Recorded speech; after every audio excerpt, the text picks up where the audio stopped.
Good evening. एक ही question लिखा हुआ है। लास्ट क्लास में हमने जो पढ़ा है वो F is equal to Q E based concept तक पढ़ लिया था, है ना। F is equal to Q E based तक हमने पढ़ लिया था, ठीक है। तो इसी पे अपन आगे भी और पढ़ेंगे। ये छोटा सा क्वेश्चन है, जरा जल्दी से सॉल्व कर दो इसको, है ना। हमें क्वेश्चन दिया है a particle of mass m and charge q is thrown with speed u at an angle theta.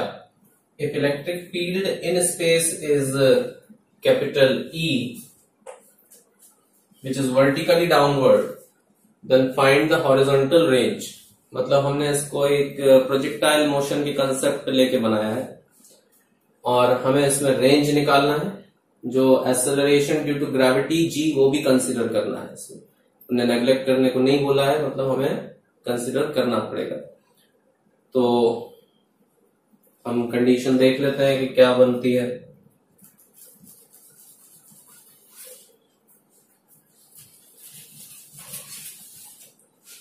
हमें एक चार्ज पार्टिकल दिया है और वो चार्ज पार्टिकल Q है जो कि इस तरह से चलेगा, ठीक है ना। डेफिनेटली कोई एक हाइट तक पहुंचने के बाद, क्योंकि इलेक्ट्रिक फील्ड जो है वो वर्टिकली डाउनवर्ड है। उसने बोला है कि electric field in the space is vertically downward. तो प्लस क्यू चार्ज जो होता है it always moves in the direction of electric field. कहां मूव करता है? It always moves in the direction of electric field. तो इलेक्ट्रिक फील्ड भी लग रही होगी जब ये चार्ज, मान लो हम थोड़ी देर के लिए देखते हैं, जब ये चार्ज यहां पर कहीं पहुंचा तो उस कंडीशन में इस पर जो फोर्स लग रहा था वो नीचे की तरफ लग रहा था। तो force is in vertical downward direction. तो जो फोर्स होगा, फोर्स विल बी डाउनवर्ड, और वो डाउनवर्ड फोर्स जो होगा due to electrostatic due to electric field, it is कितना होगा? F is equal to Q E, और हम इसको लिख सकते हैं M A means Q E by M. ये तो हमारा हो गया क्या? एक्सेलरेशन हो गया डाउनवर्ड, ये एक, और देयरफॉर नेट डाउनवर्ड एक्सेलरेशन। तो नेट डाउनवर्ड एक्सेलरेशन जो होगा वो होगा बेटा Q E by M and plus G. ये हो जाना चाहिए। अब अगर आप लोगों को ध्यान हो तो हमने प्रोजेक्टाइल मोशन में टाइम पीरियड की एक इक्वेशन निकाली थी। तो सिंस टाइम पीरियड, या फिर आप लोग निकाल लो टाइम पीरियड की equation, v is equal to U plus AT से इनिशियल वर्टिकल वेलोसिटी। अगर उसको देखा जाए तो इसकी इनिशियल स्पीड दी हुई है u और थीटा एंगल पे थ्रो किया है। तो ये वाला डायरेक्शन, ये वाला वेक्टर कौन सा हो जाएगा? u cos थीटा, और यहां पर जो हो जाएगा वो कौन सा आएगा? वो होगा u sin थीटा। तो u sin theta and u cos theta, ये दो फोर्स इस पे लगते होंगे।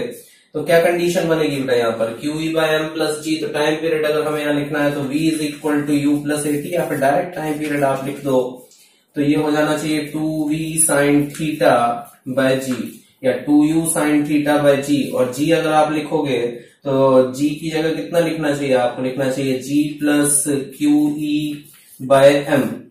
ये ठीक है, g plus Q E by M हम यहाँ पर लिख सकते हैं। फिर इसके बाद हमें यहां पर लिखना है रेंज। तो देयरफॉर रेंज जो होता है, रेंज का फॉर्मूला यहां दिखाई दे रहा होगा ना सबको। रेंज का जो फॉर्मूला होगा वो होना चाहिए, range is equal to horizontal velocity into time of flight. ये होता है horizontal velocity into time of flight. तो हॉरिजॉन्टल वेलोसिटी कितनी हो जाएगी? u cos theta. इस पर तो कोई भी एक्सेलरेशन नहीं है, और जो टाइम ऑफ फ्लाइट है वो कितना है? 2u sin theta by G plus Q E by M.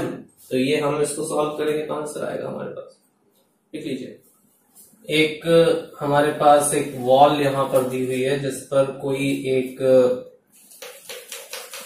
Charge particle टकराता होगा, ठीक है। हमने मान लिया कि हमारे पास एक बॉल है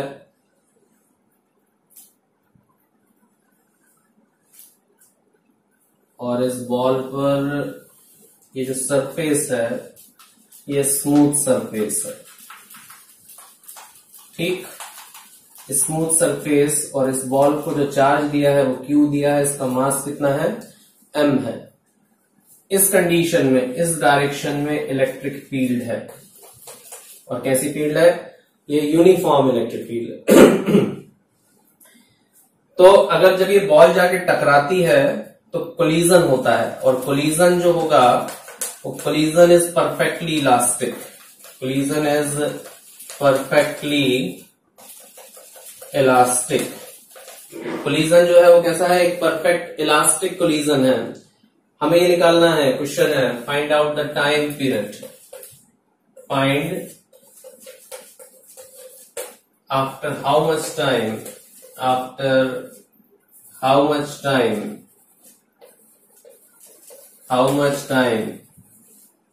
the ball reaches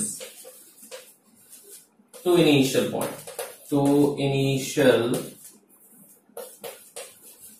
initial point पर बॉल कितनी देर बाद वापस आएगी, ठीक है। हाँ, डिस्टेंस नहीं दिया, डिस्टेंस आप लिख लो L डिस्टेंस।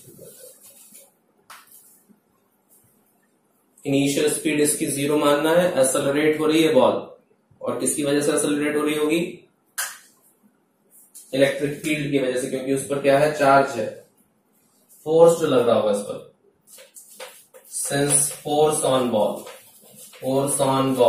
तो फोर्स जो लग रहा है वो लग रहा है कितना, QE, और हम इसको ME लिख सकते हैं। तो एक्सेलरेशन जो लगेगा वो कितना हो जाएगा, QE बाय M। फिर अगर हम इसमें इनिशियल वेलोसिटी 0 मान के अगर अपन L डिस्टेंस कवर करवा दें, तो therefore time to reach the ball, तो बॉल पर कितना टाइम लग रहा होगा, time to reach the ball, तो देखते हैं लेना क्या आंसर आ रहा है। तो time to reach the ball अगर अपन लगाएंगे तो S is equal to UT plus half AT square लगा दिया। तो इनिशियल वेलोसिटी, क्योंकि acceleration constant, uniform electric field की कंडीशन, अभी तक हमने वेरिएबल फील्ड नहीं उठाई, ठीक। तो इनिशियल ये L है, और इनिशियल वेलोसिटी कितनी है 0 प्लस 1/2 एक्सेलरेशन कितना है QE by M into T square. तो ये आपका टाइम तो हो जाएगा उधर तक का जाने का। तो अगर हम इसको T की वैल्यू लिख देते हैं तो T जो है वो यहां पर कितना आना है, क्या देखिए, अगर हमने T की वैल्यू यहां पर लिखी तो ये हो जाएगा 2 ml अपॉन QE। अच्छा, क्या जाने में जितना टाइम जाने में लगेगा उतना ही टाइम वापस आने में लगेगा, बिल्कुल उतना ही लगेगा। ये ठीक वैसी कंडीशन है, आप समझ लो बेटा, कि जैसे अगर मान लो हमने जब यहां से बोला कि जब यहाँ इनिशियल स्पीड इसकी 0 थी, जब ये वहां जाके टकराएगा तो परफेक्ट इलास्टिक कोलिजन का मतलब ये होता है कि उसने कोई भी अपनी काइनेटिक एनर्जी लूज नहीं की। हाँ, इसी क्वेश्चन में हम थोड़ा सा और दिमाग लगा के क्या बोल सकते थे कि यहां पर बोलते थे कि 80% काइनेटिक एनर्जी या 20% काइनेटिक एनर्जी लूज कर देते, 80%, फिर वो टाइम उधर, एक तो बॉल वापस नहीं आती वहीं तक, फिर इसमें क्वेश्चन और बढ़ जाता कि डिस्टेंस कितनी कवर की होती, ठीक है ना। अच्छा, यहां जाके टकरा के जब वो वापस आ रहा था, तो अब जिस कांस्टेंट एक्सेलरेशन से वो यहां पर v वेलोसिटी उसने गेन की है, अब वही वेलोसिटी v जो होगी वो वापस 0 होगी, ठीक है। तो वही वेलोसिटी v वो 0 होगी। तो ये ठीक वैसी कंडीशन है कि जैसे मान लो ऊपर से एक बॉल हमारे हाथ में आए और हम उसको वापस उसी स्पीड से वापस फेंक दें, तो उतना ही टाइम जाने में उसको वापस लगेगा। तो इसको हम टोटल टाइम को हम अगर लिख दें तो 2 का मल्टीपल हम इसमें कर देना चाहिए। तो 2 का मल्टीपल अगर हम करेंगे तो ये हमारे पास एक्सप्रेशन इसका बनेगा। देख लीजिए, आप लिख लें इसको जल्दी से। अच्छा, जो बच्चे यहाँ पर क्वेश्चन देख के स्क्रीन के सामने से उठ रहे हो या ना दिमाग लगा रहे हो, तो ध्यान रखना, इस साल का जो 12th का फिजिक्स का पेपर आया था, बच्चा बाहर आके बस छाती नहीं पीटा अपनी, ठीक है ना, नहीं तो बाकी सब उसके साथ हो गया था। हम जब उनके पास क्वेश्चन पूछने जा रहे थे कि बेटा बताओ कैसा पेपर गया, तो वो सब इधर उधर भाग रहे थे। क्यों? कई बच्चों ने आके हमसे बोला सर ये तो मेंस लेवल का पेपर था। मेंस लेवल का पेपर नहीं था, उनको न्यूमेरिकल नहीं आते थे, ठीक है ना। तो छोटे छोटे न्यूमेरिकल, इस क्वेश्चन में कुछ भी नहीं है अगर देखा जाए तो, एक प्रकार से कि बॉल गई, टकराई, वापस आ गई, ठीक है। आपको acceleration first equation second equation of motion लगा के अपन उसको सॉल्व करना है। बस आपके थोड़े बहुत अगर लॉजिकल कंसेप्ट भी आपके नहीं बने हुए हैं तो फिर आपसे दिक्कत आती है। उन बच्चों का पेपर नहीं बिगड़ा जिनने क्वेश्चंस या न्यूमेरिकल्स लगाए थे। तो न्यूमेरिकल तो आपको लगाना पड़ेंगे फिजिक्स सीखने के लिए, ज्यादा से ज्यादा न्यूमेरिकल लगाओ। हम आपको ऐसे न्यूमेरिकल नहीं करा रहे हैं जिसमें आप लोग बहुत ज्यादा परेशान होने वाले हो। जो नॉर्मल क्वेश्चन होते हैं वैसे ही क्वेश्चन है। आप हर बच्चा अगर उसको समझे कि हाँ मुझे न्यूमेरिकल लगाने, एक बार दिमाग में बिठा लो न्यूमेरिकल लगाने हैं, तो आपसे बनने लगेंगे। आप ये सोचते हो कि नहीं न्यूमेरिकल मेरे काम के नहीं है, ऐसा गलत है।